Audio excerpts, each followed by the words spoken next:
नमस्कार, बहुत बहुत स्वागत है आपका आयुर्वेद पर आधारित हमारे इस बेहद खास कार्यक्रम स्वस्थ विचार में। मैं हूं आपके साथ, आपका साथी विकास। दर्शकों, स्वस्थ विचार एक ऐसा कार्यक्रम है जिसमें आपको बहुत सी ऐसी जानकारी दी जाती है, प्रकृति से जुड़े तमाम उन औषधि रहस्यों के बारे में बताया जाता है, आयुर्वेद के तमाम उस पिटारे को आपके लिए खोला जाता है जिससे आप अब तक अनभिज्ञ थे। यानी आयुर्वेद हमारे साथ किस प्रकार से हमेशा साथ रहता है, यानी जो प्रकृति के द्वारा दी गई वनस्पतियां हैं, फूल पत्ते पेड़ पौधे, ये सब जो हमारे इर्द गिर्द आसपास रहते हैं हमेशा, इनका हम सदुपयोग कैसे कर सकते हैं। जिन फल सब्जियों को हम भोजन के तौर पर ग्रहण करते हैं, उन्हीं फल सब्जियों की वजह से हम अपनी कई बीमारियों को भी दूर कर सकते हैं। बस प्रक्रिया क्या है खाने पीने की, वो हमें जाननी बहुत ज़रूरी है। तो इसीलिए इस कार्यक्रम के माध्यम से हम आपका रुझान बढ़ाते हैं आपके स्वास्थ्य, आपकी सेहत के प्रति, और इन सभी विषयों में हमारा मार्गदर्शन करते हैं जाने माने आयुर्वेद के ज्ञाता गायत्री सिद्ध पंडित श्री लक्ष्मण दास रतन भारद्वाज जी। चलिए गुरु जी का स्वागत करेंगे, कार्यक्रम की शुरुआत करते हैं। गुरु जी नमस्कार। दर्शकों, स्वस्थ विचार एक ऐसा कार्यक्रम जिसमें आपको प्रकृति से जोड़ा जाता है, आयुर्वेद से जोड़ा जाता है, और आयुर्वेद हमारा एक ऐसे प्राचीन चिकित्सा का उदाहरण है जिसका उत्सर्जन हमारे पूर्वजों द्वारा हुआ था, और इसको आगे बढ़ाना या यूं कहें इसका सही ज्ञान लेना हम सभी का कर्तव्य है, क्योंकि आयुर्वेद के माध्यम से ही हम हर प्रकार के रोग को जड़ से ख़त्म कर सकते हैं, बिना किसी चीरफाड़ और बिना किसी अन्य परेशानी के। लेकिन जब हमारे पास जानकारी ही नहीं होगी, जब हमारा रुझान ही नहीं होगा, तो हम आयुर्वेद से दूर होते जाएंगे और अपनी इसी धरोहर को, जो हमारी स्वयं की धरोहर है, जिसे हमारे पूर्वजों ने हमें सौंपा है, उससे हम कहीं ना कहीं चूक जाएंगे और उसका खामियाजा सीधा सीधा हमारी सेहत पर पड़ेगा। तो ये सब चीज़ें आपके साथ ना हो, इसलिए हम इस कार्यक्रम के माध्यम से समय समय पर आपको सचेत और सावधान करते रहते हैं। और आज के इस अंक में भी हम कुछ इसी तरीके की बातें करने जा रहे हैं जिसमें कि आप सभी को बहुत लाभ होने वाला है, और इसीलिए मैं आप सभी से गुजारिश करूंगा कि जब भी आप इस कार्यक्रम को देखने बैठें, कॉपी और पेन लेकर ज़रूर बैठा करें। जो भी नुस्खे आपको बताए जाएं उनको आप लिख ज़रूर लिया करें। चलिए आगे बढ़ते हैं और शुरू करते हैं अपने नए विषय पर चर्चा।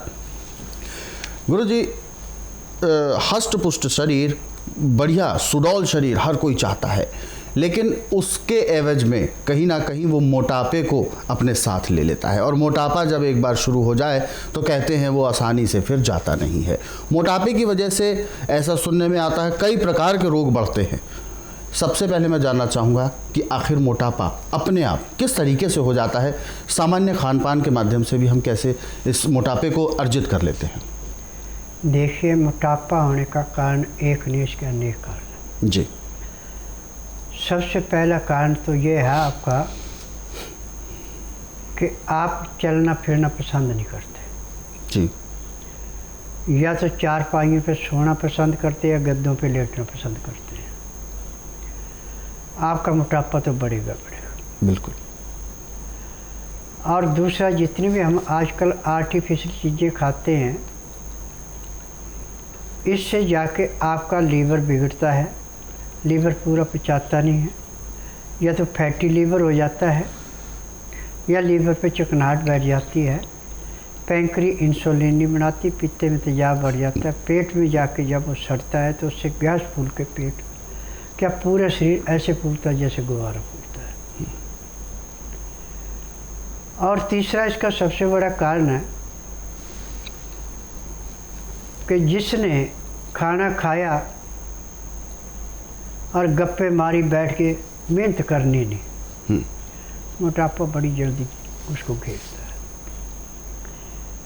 परंतु जो उपचार अभी मैं आपको टीवी के माध्यम से बताने जा रहा हूँ, ये उपचार बड़ा ही पावरफुल है और हर एक किस्म के मोटापे को ख़त्म करने के लिए अग्निबाण है। गाय का दूध हो या बकरी का, और दूध का 1 गिलास होना चाहिए, 1 गिलास से कम नहीं होना चाहिए। उसमें 4 चम्मच आपने प्योर शुद्ध शहद मिलाना। प्योर शहद की पहचान है कि अग्नि जल रही है, शहद उसके ऊपर डाले तो अग्नि बुझ जाएगी और धुआं धुआं हो जाएगा। अब उसके बाद आप उन लकड़ियों पे चाहे मिट्टी का तेल डालें, चाहे पेट्रोल डालें, चाहे सिर्फ डालें, कुछ भी करें, वो आग नहीं जलेगी जब तक आप वो लकड़ी नहीं बदलेंगे। उस शहद का इतना असर होता है असली का। और नकली शहद होगा, आग और भी तेज जलेगी।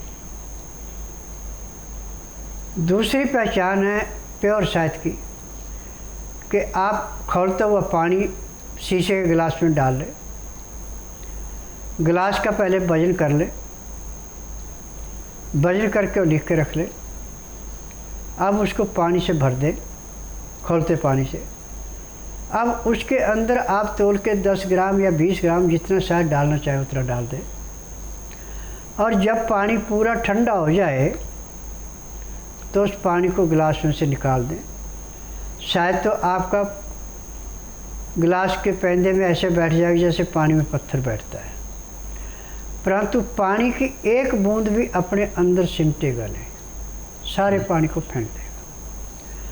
उसके बाद आप जब पानी वो गिरा दिया और गिलास को अच्छी तरह रुई से साफ कर लिया, तो अब उसके बाद दोबारा उस गिलास को तोले तो जितना आपने शहद डाला था उतना वजन उस गिलास में फालतू मिलेगा, बाकी उससे ज़्यादा नहीं मिलेगा।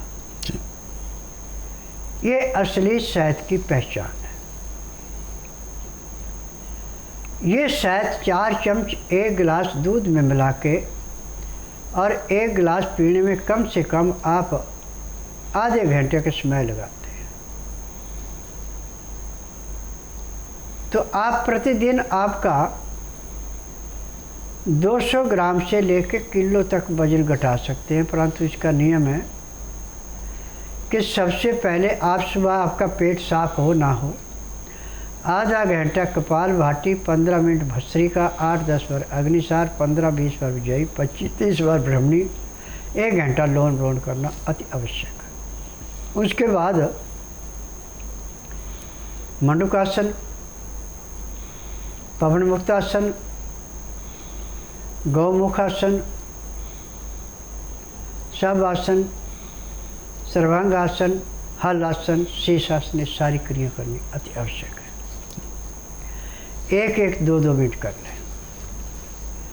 जब आप ये सारी क्रिया कर लेंगे उसके बाद 10 मिनट का विश्राम करके अब आपने दूध पीना है। दूध पीने के 1 घंटे बाद फिर आप स्नान कर सकते हैं। गर्मी का मौसम है, चाहे सर्दी का है, चाहे बरसात का है, आपने जिस पानी से नहाना है उसमें टेम्परेचर कम से कम 15 डिग्री होना चाहिए, न इससे ऊपर न इससे नीचे। उस पानी से स्नान करके आप नहाते हैं और नहाने के बाद किसी भी तेल की मालिश करते हैं शरीर पे आधा पौना घंटा, तो उसी दिन आप 100 ग्राम से लेके 1 किलो तक वजन घटा सकते हैं। अब इसमें लेट करके जो मंडूकासन, पवन मुक्तासन, गौमुखासन, सर्वासन, सर्वांगासन, हलासन नहीं कर सकते। लेट करके अपने पहले बाएं पांव को घड़ी की भांति गोल घुमाएं कम से कम 50 बार, फिर उसको उल्टा घुमाएं, फिर ऐसे दाएं पांव को करें, फिर दोनों पांव को इकट्ठा करके मिलाएं, तो उससे आपके शरीर के अंदर ऐसे पसीना आएगा, चाहे सर्दी का माघ महीने का भी असर दिखाई पड़ेगा। जैसे नदी में नहा के शरीर से पानी निचड़ता है, ऐसे आपका पसीना निचड़ेगा। जो फालतू पानी है शरीर का वो निकल जाएगा। परंतु इसमें एक बात का विशेष ध्यान देना कि कभी भी आपने योग करना है तो तंग जगह पे नहीं करना और ज़्यादा भीड़ के अंदर नहीं करना, खुली जगह पे करना है। चाहे आप अपने कमरे के अंदर कर लें। जिस कमरे में आपने योग करना उसकी लंबाई चौड़ाई कम से कम 10 बाई 15 की होनी चाहिए और अपना सिर हमेशा दक्षिण दिशा को रखना, पाँव उत्तर दिशा को रखने। जब भी आपने योग करना है। और जब भी रात को सोना तो हमेशा दक्षिण को सिर करके सोना है, उत्तर को पाँव करके सोना है। और तकिया हल्के से हल्का रखना, ज़्यादा ऊंचा तकिया नहीं रखना। और सोते समय अलोन विलोन करना अति आवश्यक है। आंखें बंद करके लोन विलोन करते हैं तो आपको 5 मिनट नहीं लगेंगे और भयंकर नींद आ जाएगी। जब आप इस क्रिया को करेंगे तो आप ये देखेंगे कि 1 महीने के अंदर अंदर जो आपका थोथला शरीर था वो एक किस्म का वज्र शरीर बन जाएगा। और जितने इंच आपकी लंबाई उतने किलो पे आके वजन रुकेगा, ना उससे ऊपर जाएगा ना उससे नीचे आएगा। मेरा नाम मोहित सिंघल है। मैं दिल्ली से हूँ, कोटला मुबारकपुर से। पिछले 8 साल से मैं अपने पैरों के रोग से बहुत परेशान था। कई जगह इलाज कराया इसका, बड़े बड़े हॉस्पिटलों में, बड़े बड़े डॉक्टरों को दिखाया, ऑल इंडिया में भी दिखाया, ऑपरेशन भी कराया 3-4 बार इसका, लेकिन कहीं कुछ फ़ायदा नहीं हुआ। घाव बढ़ता गया, तकलीफ बढ़ती गई बहुत ज़्यादा। बीच में 1-2 बार ठीक भी हुआ, लेकिन वो फिर 1-2 हफ्ते के बाद फिर दोबारा घाव बढ़ गया मेरा दोबारा, और उससे डबल बढ़ गया। और फिर मुझे अब कुछ दिनों बाद जो किसी ने यहाँ के बारे में बताया, बाबा जी के बारे में, फिर मैंने, क्योंकि मैं आयुर्वेदिक में विश्वास नहीं करता ज़्यादा, लेकिन किसी ने कहा कि आप बाबा जी के पास जाओ, तो मैंने मन बना के बाबा जी के पास आया, उनसे इलाज कराया। आज अभी मुझे 1 ही हफ्ता हुआ है सिर्फ इलाज कराते हुए, और मुझे काफ़ी फ़र्क है इसमें। पैर में दर्द ख़त्म हो गया है, चलने फिरने में कोई दिक्कत नहीं है, घाव भर रहे हैं मेरे आहिस्ता आहिस्ता। तो बाबा जी को बहुत बहुत शुक्रिया करता हूँ कि उन्होंने मेरा इलाज करा। मेरा नाम जसवंत सिंह है। मैं राजस्थान से आया हूँ, 12 ज़िले से। किशनगंज तहसील बालापुरा गांव है मेरा। मैं पहले कोटा डॉक्टर को दिखाया था, तो वहाँ डॉक्टरों ने मेरे को कैंसर बताया था और लास्ट स्टेज, इसलिए फिर मेरे को मेरी बहन दिल्ली ले आई। यहाँ आके दिखाया तो यहाँ भी ये कहा कि भाई वहाँ चले जाओ जहाँ कैंसर का हॉस्पिटल है। उसके बाद दीदी ने देखा यहाँ के भाई बाबा जी हैं नागलोई में, तो यहाँ लेके आ गए मेरे को। तो यहाँ बाबा जी की दवाई से मेरे को 1 महीने में ही काफ़ी फ़र्क हो गया था। उसके बाद आज मैं बिल्कुल ठीक हूँ। मेरी किडनी भी ख़राब थी, लीवर भी ख़राब था, आज बिल्कुल ठीक है जांचों के बाद। फिलहाल एक और दर्शक हैं हमारे साथ लाइन पर, आइए उनसे भी बात करते हैं। हेलो जी नमस्कार, क्या नाम है आपका? सर मेरा नाम रोमिल राठौर है। रोमिल राठौर जी, कहाँ से बात कर रहे हैं आप? यूपी लखीमपुर खीरी से बात कर रहे हैं। लखीमपुर खीरी जी, अपना सवाल पूछें, गुरुजी सुन रहे हैं आपको, बताइए। जी ये हम कह रहे हैं कि हमारा दिन पर दिन शरीर मतलब वजन घटता जाता है, और कुछ दिन पहले में जॉइंटिस की दिक्कत हो गई थी, काफ़ी दिन दवा चलाए थे, और फिर लखनऊ से हम दवा विवेकानंद हॉस्पिटल से लाए थे, तो वहाँ तो कोई जाँच में अल्सर निकला था। अल्सर की शिकायत हो गई है, यानी पहले जॉन्डिस हुआ, उसके बाद शरीर घटता चला गया और अब अल्सर की शिकायत उत्पन्न हो गई है। नहीं अब पहले था, वहाँ से 6 महीने दवा चलाई थी। 6 महीने तब फायदा हो गया था, शरीर का वजन भी बढ़ गया था, लेकिन इस समय फिर हमारा शरीर का वजन घट रहा है, गैस बनती है, गैस पास नहीं होती। जी देखिए, एलोपैथिक में दवाइयाँ होती है, कोबरे सांप का जहर, मरे हुए जानवरों का हड्डियों का चूरा और केमिकल, उससे शरीर सुन्न किया जाता है, कोई रोग काटा नहीं जाता। जितनी देर तक उन दवाइयों का असर आप कहेंगे मैं ठीक हूँ, जैसे दवाइयाँ बंद होती है, असर समाप्त होता है, रोग फिर बढ़ता है और इससे 36 रोग और पैदा हो जाते हैं। मैं नाड़ी वैद्य हूँ, मैंने किसी फार्मेसी से नहीं ये चीज़ें सीखी हैं, किसी यूनिवर्सिटी से नहीं ये चीज़ें सीखी हैं, किसी गुरुकुल से नहीं ये चीज़ें सीखी हैं। मैंने सीखी है विद्या अपनी, जो जंगलों में सन्यासी रहते थे, जो गांव में हकीम होते थे, वैद्य होते थे, जिनको नाड़ी का ज्ञान था। आज तो नाड़ी का ज्ञान ना आयुर्वेद में, ना यूनानी में, ना होम्योपैथिक में, ना नेचुरल चिकित्सा में है। एलोपैथिक में तो नाड़ी ज्ञान जानते ही नहीं है। तो इसके लिए टीवी के माध्यम से आपका उपचार हो नहीं सकता। यदि आप अपने रोग से मुक्ति पाना चाहते हैं तो आप बुधवार छोड़कर गुरुवार से लेकर मंगलवार के बीच में मेरे आश्रम में आइए। जिस दिन आना उस दिन रात्रि 10 बजे तक खा पी के दातन कूड़ा करके बड़ी इलायची मुंह में रख के चूसते रहें। सुबह 9 से 10 के अंदर अपना नामकरण कराएं। 10 से 12 में नाड़ी परीक्षण करूँगा। नाड़ी परीक्षण में पैर के तलुए से सिर के बाल तक की MRI, CT scan, x ray, ultrasound, ECG, sonography सब कुछ 5 सेकंड में हो जाएंगे। उसके बाद जो भी आपको कमी पाई जाएगी वो दवाइयाँ दी जाएंगी। दवाइयाँ खाने की हैं, दवाइयाँ पीने की हैं, मालिश करने के तेल है, आँख में, नाक में, कान में डालने की दवाइयाँ हैं। यदि दवाइयाँ आप नियम से खाते हैं, परहेज करते हैं और शाम को 3:30 बजे एक्यूप्रेशर करवाते हैं तो उसी दिन आपके शरीर में कम से कम 20% का परिवर्तन आएगा। और 15 दिन की दवाई से आपको 50 से 60% आराम मिलेगा। 1 महीने में रोग का नामो निशान नहीं रहेगा।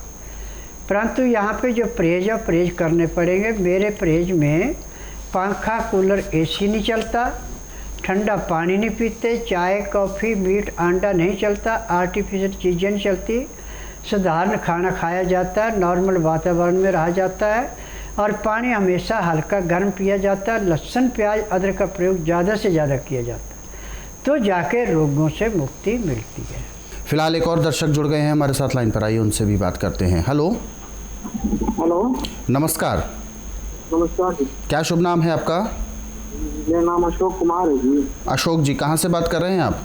उत्तम नगर से। उत्तम नगर, दिल्ली से। जी, अपना सवाल पूछें, क्या समस्या है आपकी? गुरुजी सुन रहे हैं आपको।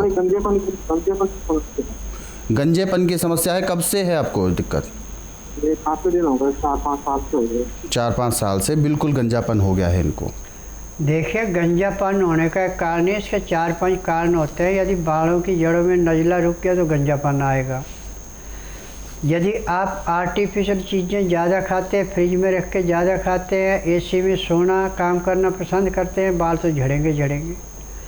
ऐसे और कई कारण हैं। यदि आप बुधवार छोड़कर गुरुवार से लेकर मंगलवार के बीच में नाड़ी परीक्षण करवाएंगे तो नाड़ी परीक्षण में पता लगेगा कि आपके बालों की जड़ें बिल्कुल समाप्त हो चुकी हैं, जड़ें हैं। यदि जड़ें होंगी तो आपको दवाई देंगे, बाल दोबारा आ जाएंगे।